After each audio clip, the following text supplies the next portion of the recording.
থাকার কারণে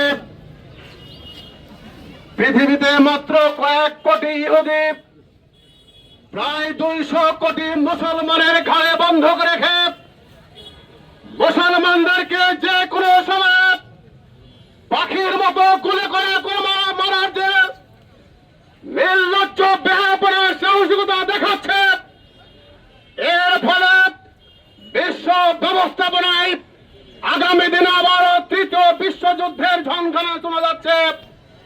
সংগ্রামী ভাই আমার, ইহুদিদের এই সাহস ফলন মুসলমানদের কারণে সম্ভব হয়েছে। ইসরায়েল মুসলমানদের বুকের মধ্যে পেটের মধ্যে আছে।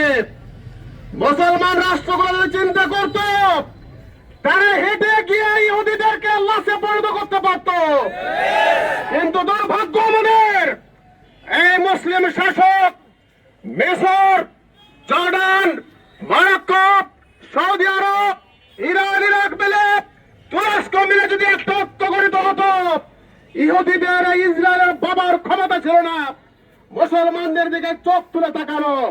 দুর্ভাগ্য আমাদের।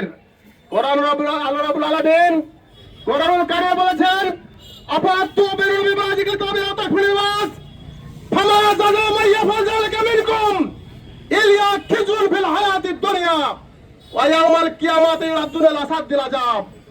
তোমরা যদি কিতাবের কিছু অংশকে মানো, কিছু অংশ অস্বীকার করো, দুনিয়াতে লাঞ্ছিত অপমানিত হবে, কাল কিয়ামতের কঠিন দিন আযাবের দিকে তাড়িয়ে নিয়ে যাওয়া হবে।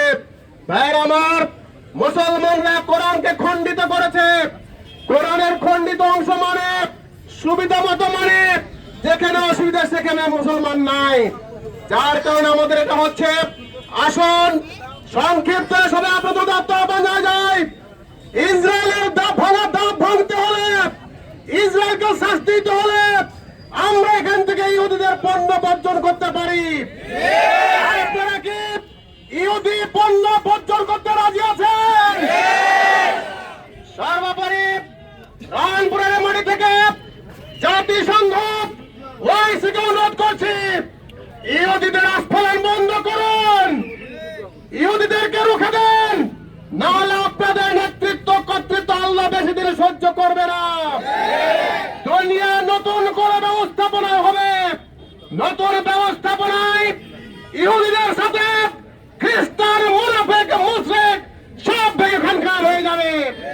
আগামী দিনে এই আশাবাদ ব্যক্ত করে ইহুদিদেরকে থামানোর, শাস্তি দেওয়ার আহ্বান জানিয়ে কথা শেষ করছে। আল্লাহ হাফেজ।